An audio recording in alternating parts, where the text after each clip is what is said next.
market research is key. Like, go talk with people all the time. Talk with as many people as you can. We're trying to talk with at least one person every week, whether it's an immigrant or whether it's somebody that is in the mental health industry or somebody who is an expert. And the more we talk, the more we learn and the more we refine.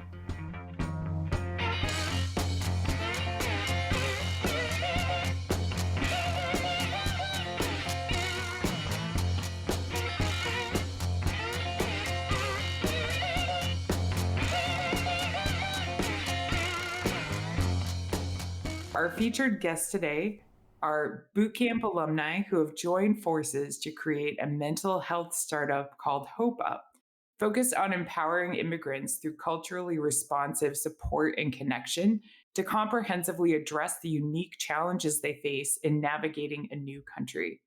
Pavan and Kathryn, it's a great pleasure to have you both as our featured guests today. Thank you so much for being willing to share this journey with us. Thank you, guys.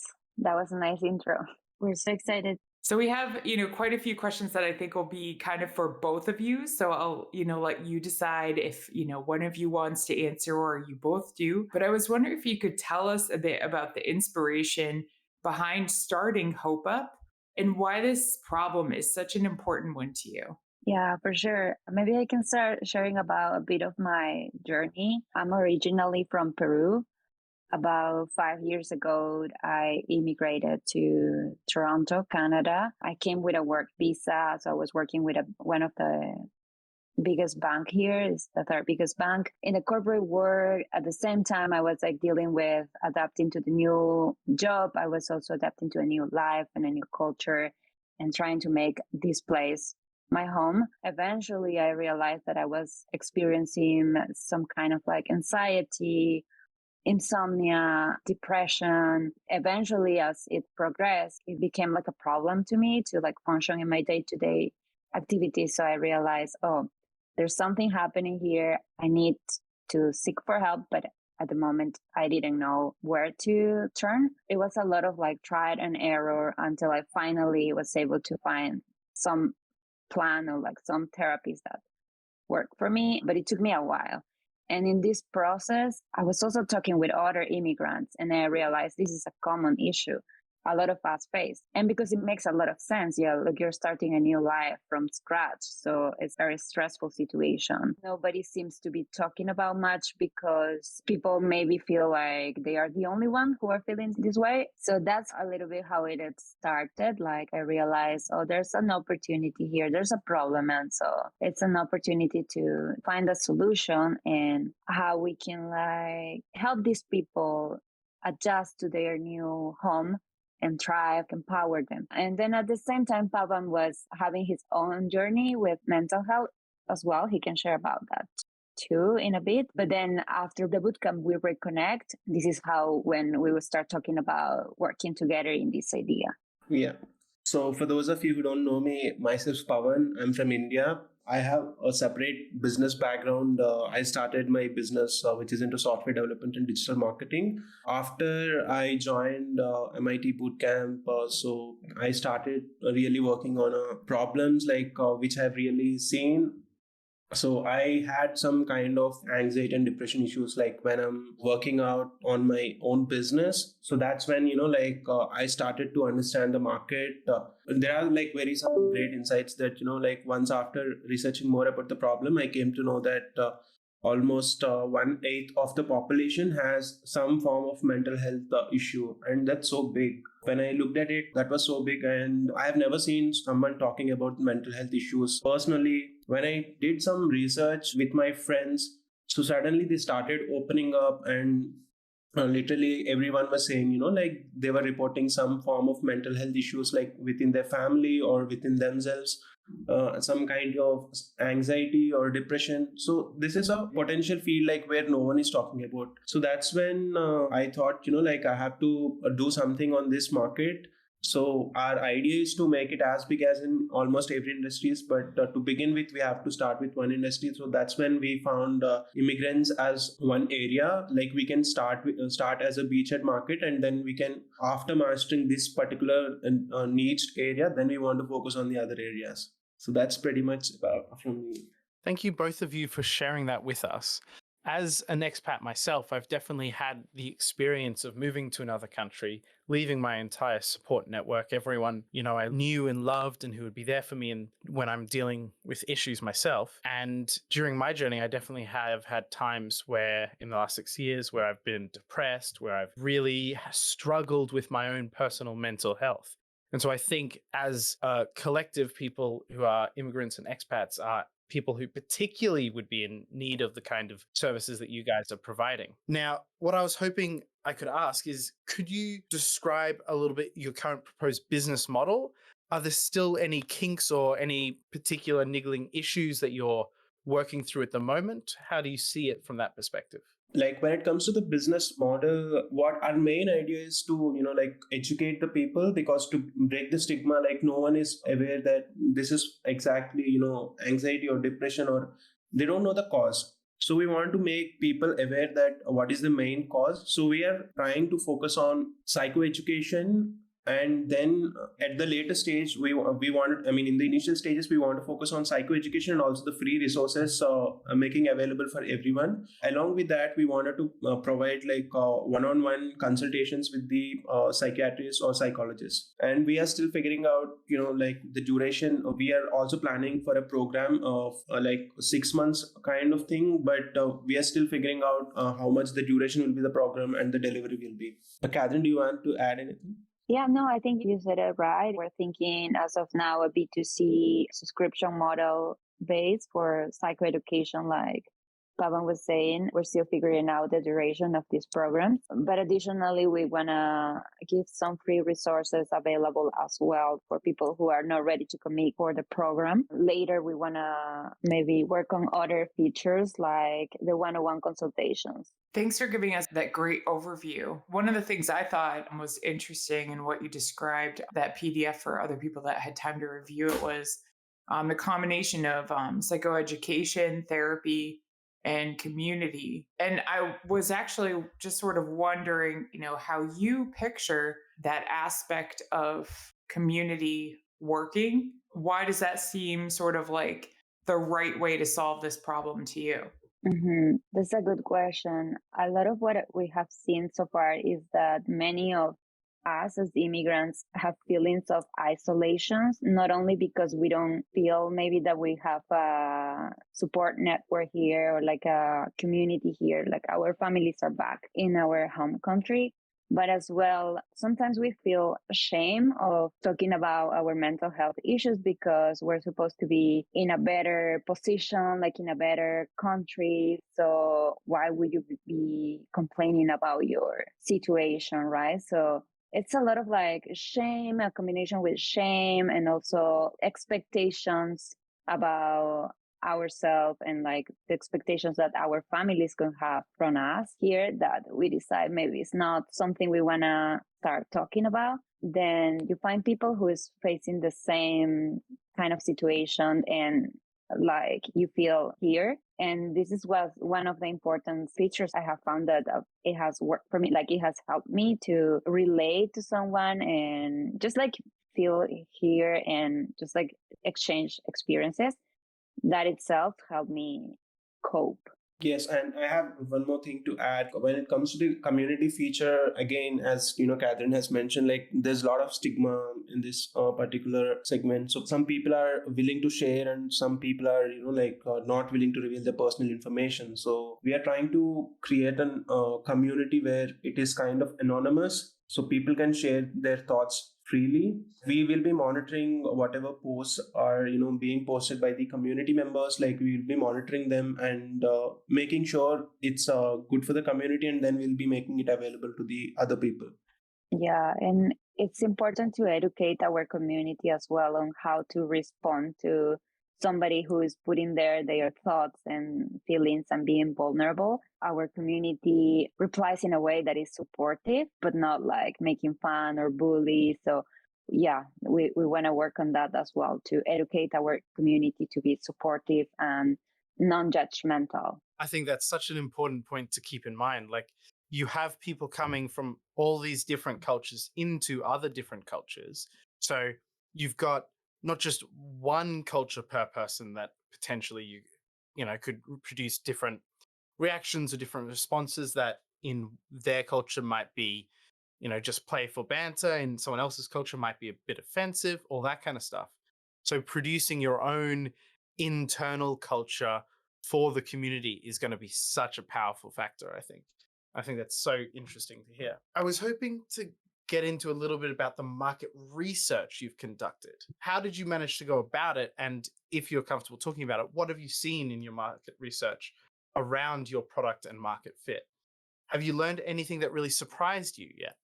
Yeah, the first thing that was like surprising for me is that a lot of us were experiencing the same issues. And I was looking into some of the statistics, and at least 30% of immigrants reported having emotional problems. And the stress levels increased during the second and fourth year. And this is especially true for newcomers who are still trying to adapt to this new country. The main stress drivers, we can say, the main stress sources of stress for immigrants are related to, for example, a poor work environment, lack of community, family issues, health issues, cultural shock, language barriers. Another source is like, for example, managing their own expectations or their family's expectations for them in the new country. As well, we have to mention that there are many subgroups of immigrants. For example, you can have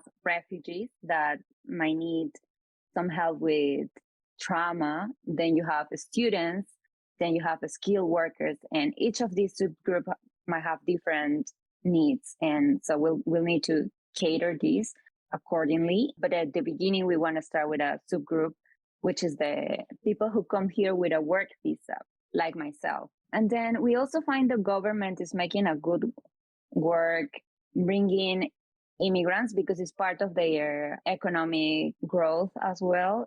After they come, the government still provides support with, for example, they put you like an advisor to help you find a job or like how to grow your network here. But it's like, again, it's very focused on the workforce, but not so much on your mental health. And that's such an important distinction that you're making too, because you're right. There are a lot of, government assistance programs we have in the US. There are nonprofits that we have to really address some of those challenges, coming on to the workforce. But I can only imagine, and I really do empathize with what it must be like to, not just be brand new, speaking a language full time, but be immersed in a new culture and feel a little bit alone in that. I have heard of some groups that sort of combine these aspects.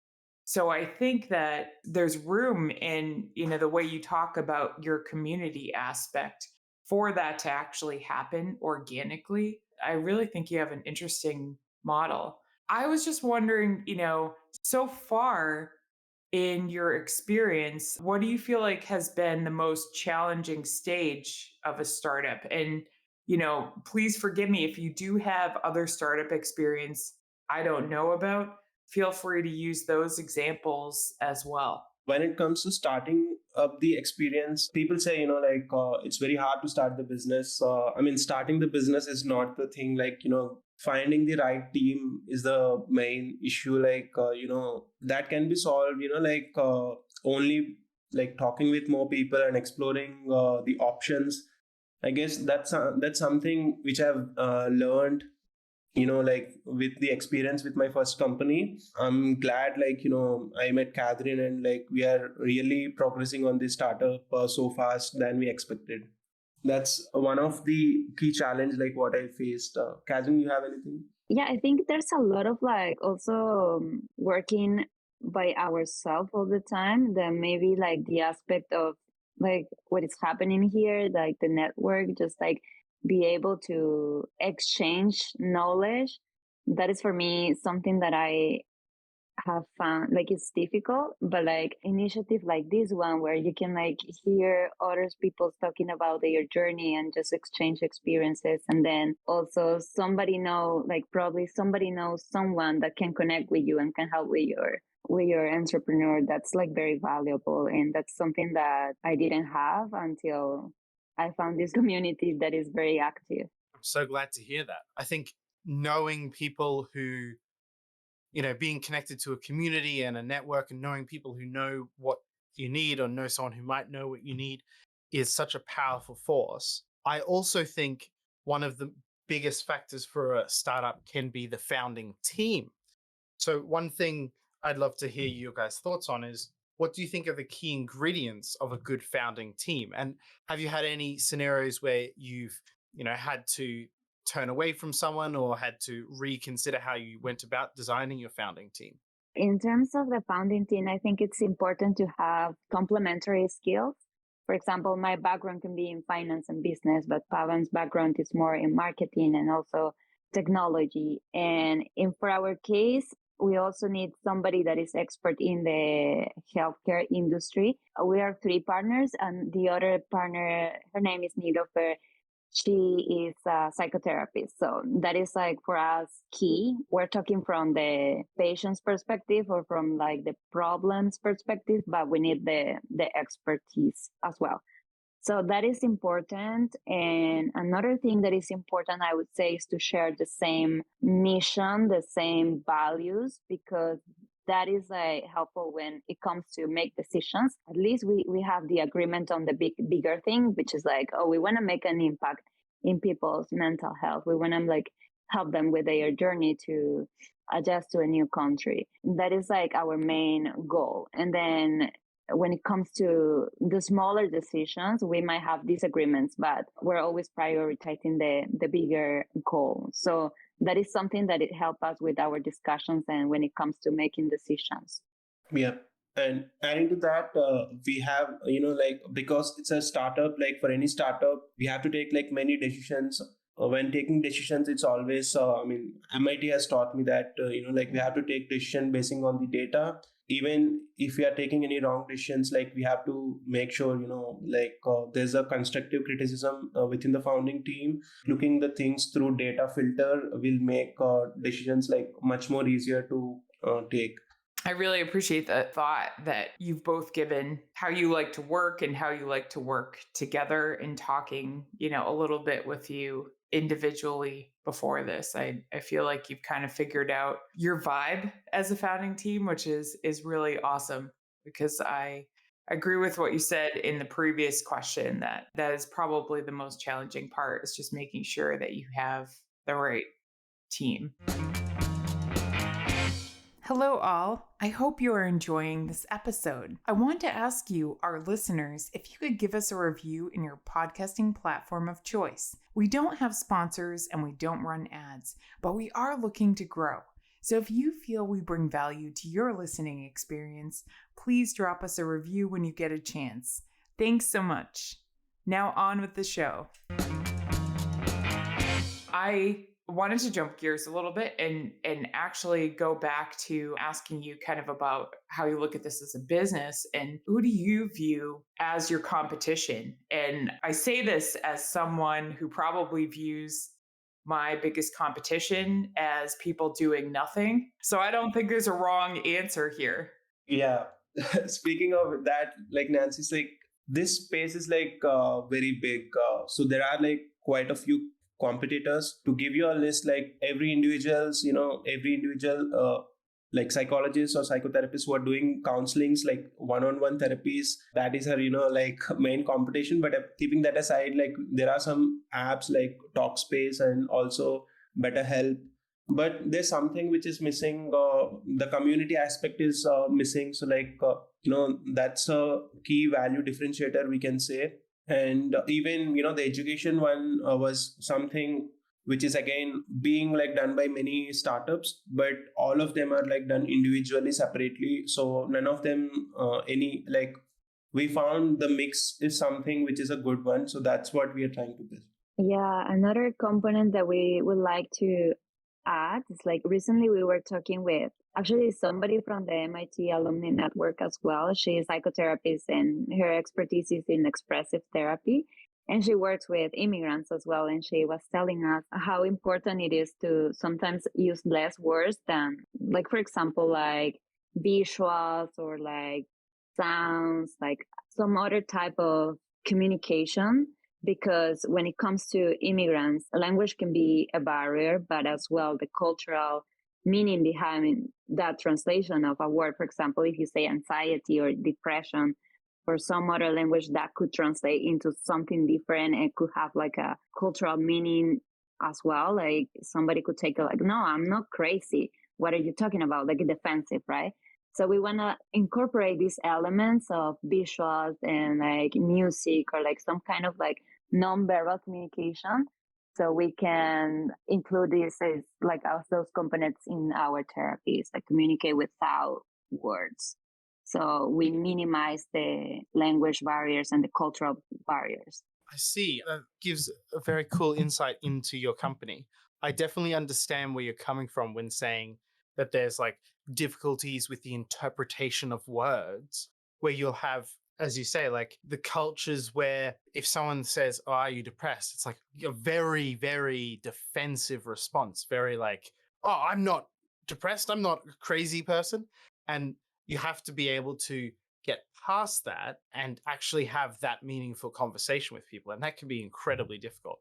So I think it's very smart that you guys have started to incorporate not just language in your communication. I think that's brilliant. As you guys are relatively young entrepreneurial team, I was hoping I could ask, what are some of the challenges that you guys have faced? Has there been anything you felt was made difficult or you were denied access to because of your experience level? Yeah, I faced some challenges in the past. Not actually not as an entrepreneur. Like I don't have any experiences in terms of like denied access because of my age as an entrepreneur, but I have some challenges with that when I was in the corporate world. Like I remember receiving feedback about like that I look younger than I am, or like I don't know, like just comments about around my age.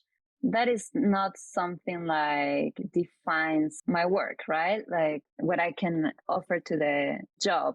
I remember I have experienced some of these feedback in the past. For sure, it's been like frustrating at the moment. Like it's not something that you're talking about, like you have to improve in these skills or you have to improve in that. It's like it's something that you cannot really change it when it comes to like your aspect, your physical aspect. Right now, I just take it like as a compliment. Oh, okay, so I'm younger than and everyone in this environment, and I'm like doing like still cool stuff here. So I don't see it as a barrier. Yeah, but sometimes you have to deal with these comments. Yeah. So I started my first startup like in my college when I'm around 19 years old. I'm trying to create something to create an impact again, to talk with students and make them aware about the career options. So that's when most of the like faculty within the college or even the like people outside, so they were always commenting that you won't be able to do this. We have to make an event in 30 days. We planned something. We had like proper systems in place. We have reached out like almost 4,000 people within our city. When we did this event, we got almost like 700 plus participants for that event. When I just look at that point, so people said, I'm so arrogant. Maybe at that point, not hearing to them is something which made me, to bring that kind of success for that event. And post that, whenever people are saying, I will take a look at it as a up to some point. I don't take it so seriously. I'll see whether if that really makes sense to me, whether it's a positive one or a negative one. If it's something negative and it's something I shouldn't care, definitely I do not care like what people talk. I just think about doing it and achieving like whatever the vision is. Thanks so much for sharing that. And wow, what a way to show proof of concept, huh? That's pretty exciting. Yeah. Honestly, that somewhat leads me to a question I had when you guys were talking to Spencer. How did you decide on Canada as your beachhead? Well, first thing is that I'm I'm located here in Toronto, so that makes us more accessible to having closeness to the market that we're researching. But also, like, Canada has a big percentage of their population as immigrants, like around 23% of the populations in Canada are immigrants. And also, they're spending like over $130 billion for mental health. And they have a huge economic impact when it comes to people that is experiencing mental health issues. Their annual economic impact is around $50 billion per year. That includes like healthcare costs, loss of productivity, and reductions in the health-related quality. Those are the insights that we to pursue the business in Canada. That's very interesting. I think it's good that you've managed to find that connection between your target and where you're actually focusing. I think that's something that's quite difficult to do, especially on a topic that some people treat as a bit taboo at times. And so I think that's very well done. One thing I was hoping to dig into a little bit, as a lot of the community of Founders Voyage is connected to Bill Ouellette's 24 Steps of Disciplined Entrepreneurship. Are there any particular tools or frameworks that you guys have found particularly useful for you, or particular steps in the disciplined entrepreneurship framework that have been particularly useful for you? Yeah, I think in my case is the market research is key. Like, go talk with people all the time. With as many people as you can. Like, we're trying to talk with at least one person every week, whether it's an immigrant or whether it's somebody that is in the mental health industry or somebody who is an expert. And the more we talk, the more we learn and the more we refine. And we don't need to have all the answers. We just need to listen, observe, like be around them, be around our beachhead market. And the answers will come from there.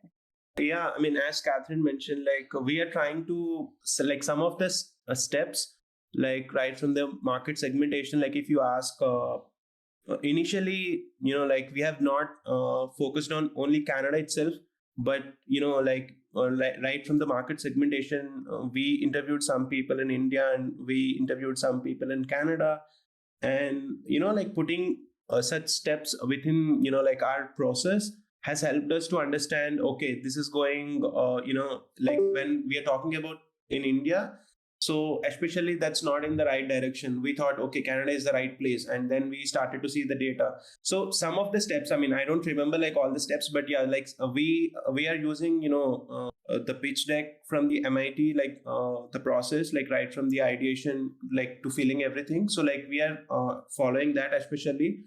But it was based on that 24 steps disciplined entrepreneurship. So yeah, I can say like it is helpful up to some extent. And obviously, even though I'm really grateful that, disciplined entrepreneurship and the bootcamp program brought a lot of us together, that is not, the only program that's out there. I've learned about a lot of them, through this group and through others. Is there anything else that you two really feel like has been instrumental or helpful to your success? It doesn't have to be like a book someone had you read, but just something that maybe someone urged you to do or something you were exposed to? So even I ask my clients from my primary business to do this, like whoever is starting up. So we ask them to craft their one-page business model. If you're aware, like business model canvas. So this is a one single page. You all need to put like details like regarding the market and who's the customer and what is the value proposition you are trying to do and what are the key activities in your business and what are the key partners. So there's a list of details like that that will be on that one single sheet. So what happens is whenever if any business is starting, like any startup, their business model is not something which comes ready on the first day or the first month. So it evolves. So I asked everyone to, like just have that one business model canvas and create every month or, like once in a while when there's a change so that they can see the progress, like what they're trying to make changes in their business model and how it is progressing exactly. That's very interesting.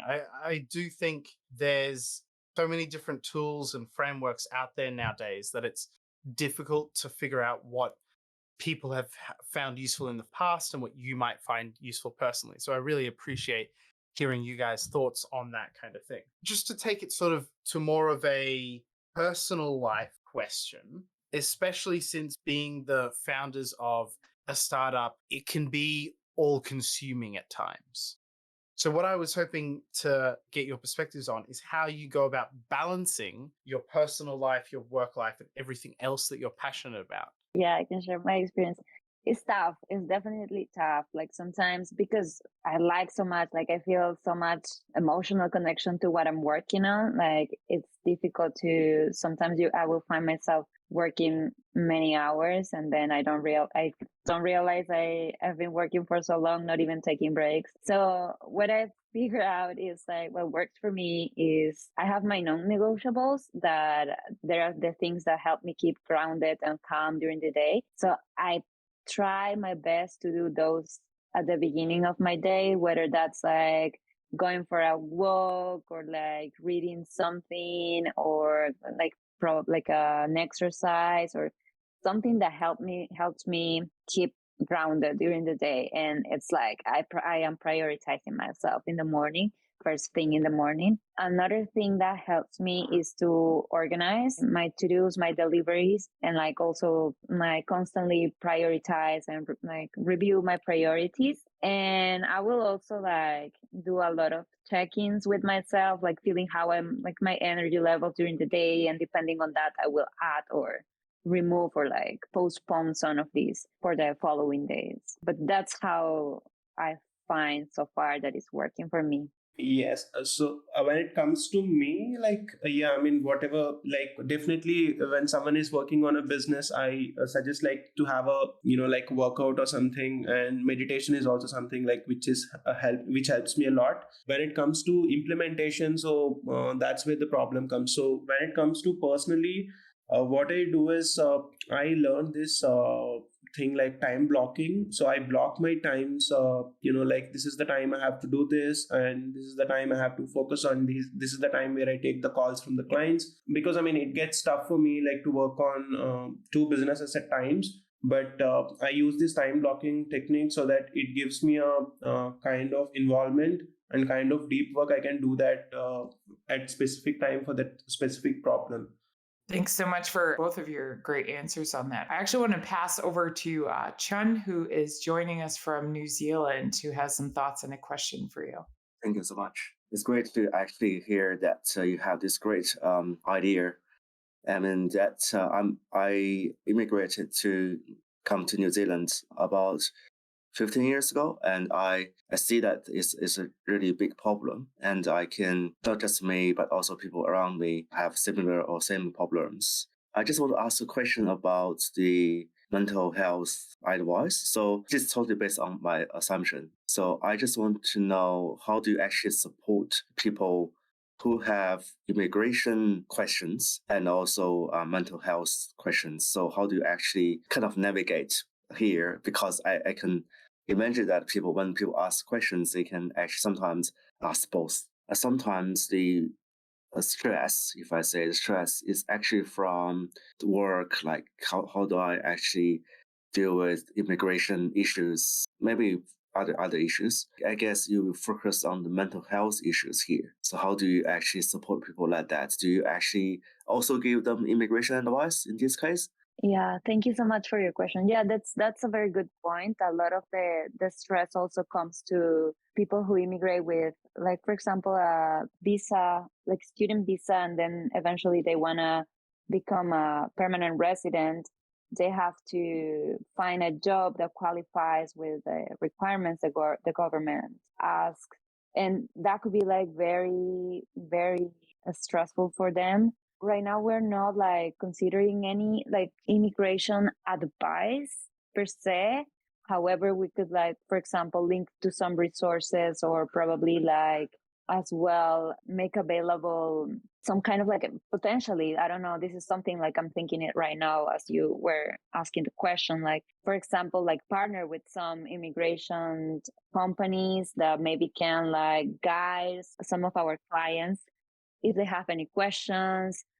This is something that we can like maybe explore into more details.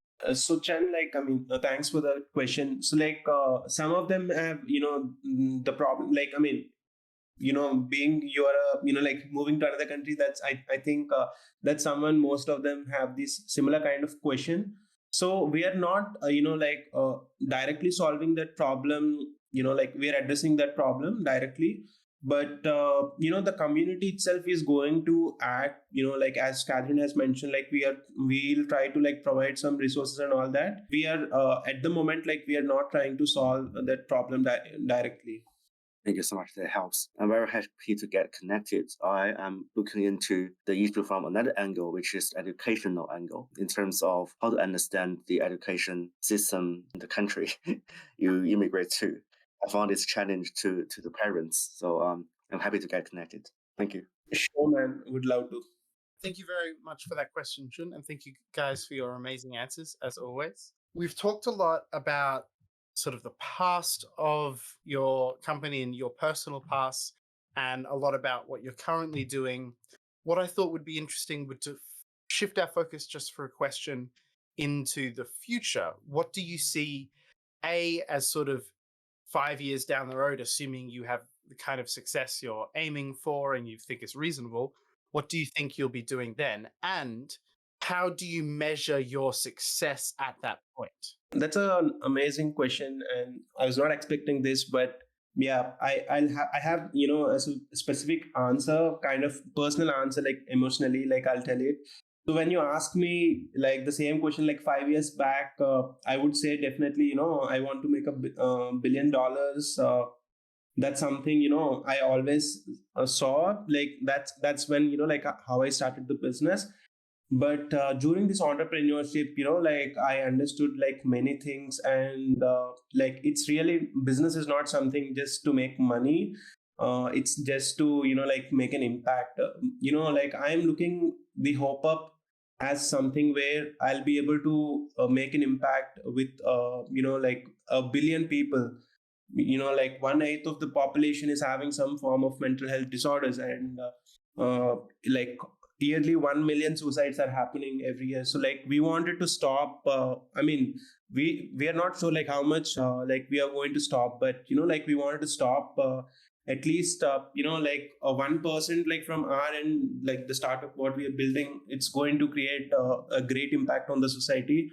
So that's our main goal. So like we wanted to create impact on the society, and I'm pretty proud to say that we as a founding team, we all are aligned to create an impact.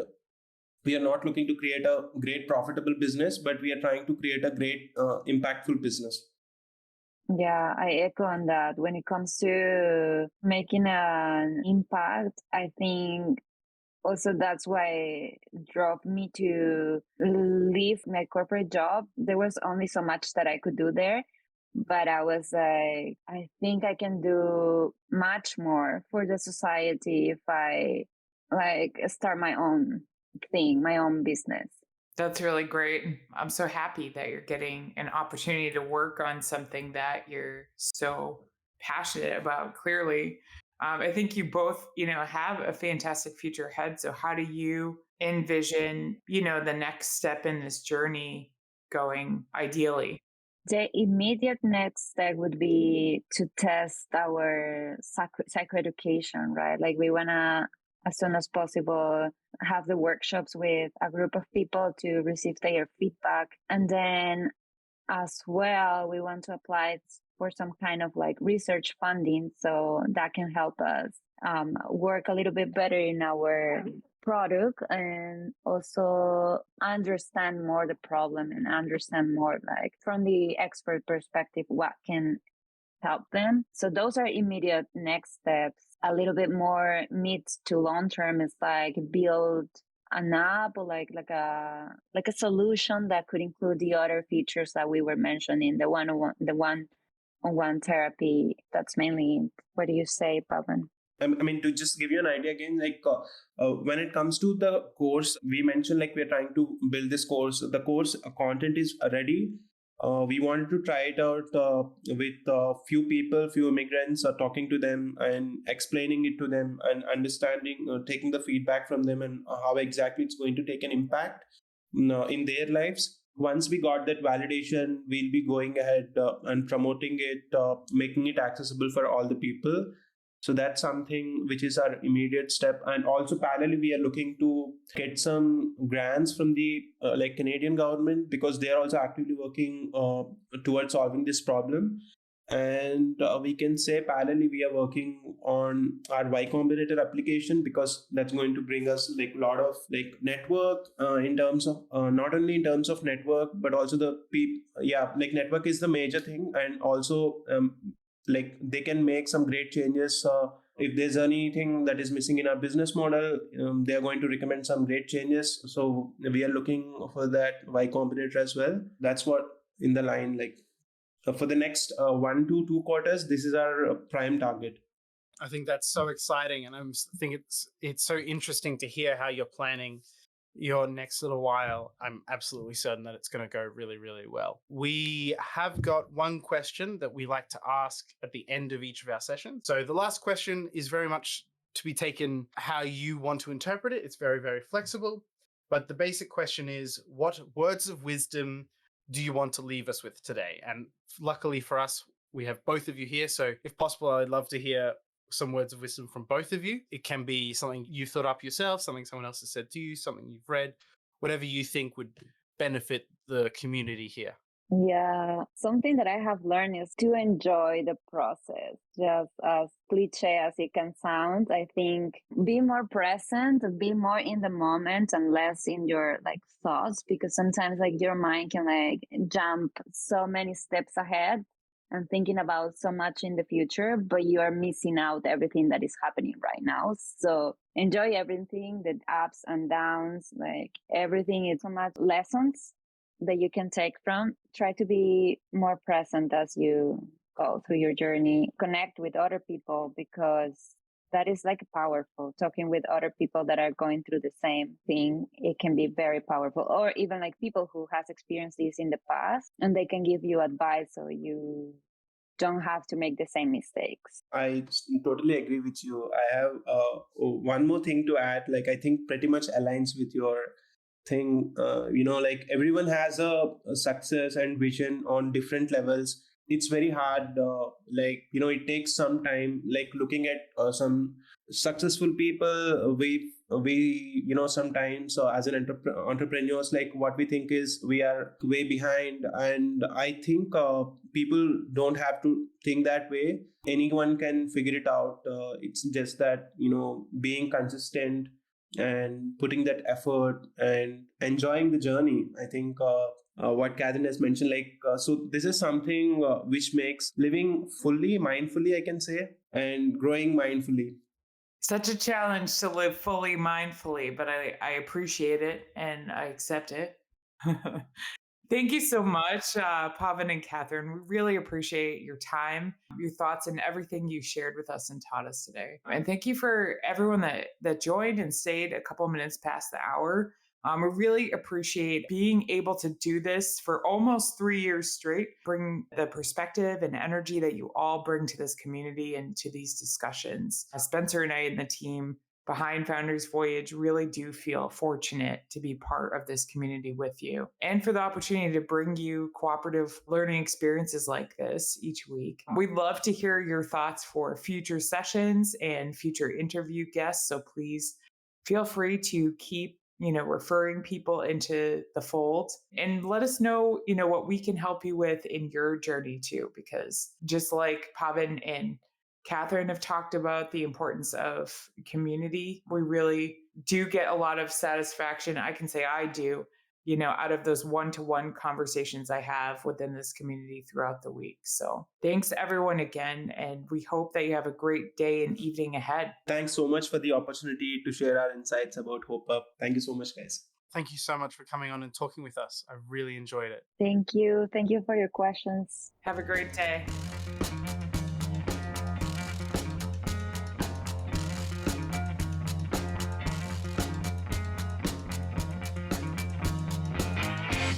You've just finished another episode of Founders Voyage, the podcast for entrepreneurs by entrepreneurs. The team at Founders Voyage wants to thank you from the bottom of our hearts. We hope you enjoyed your time with us, and if so, please share this with someone else who might enjoy this podcast. You can also support us by leaving a review on Apple Podcasts and Spotify, and by donating to our Patreon. Outro music today is Something for Nothing by Reverend Peyton's Big Damn Band.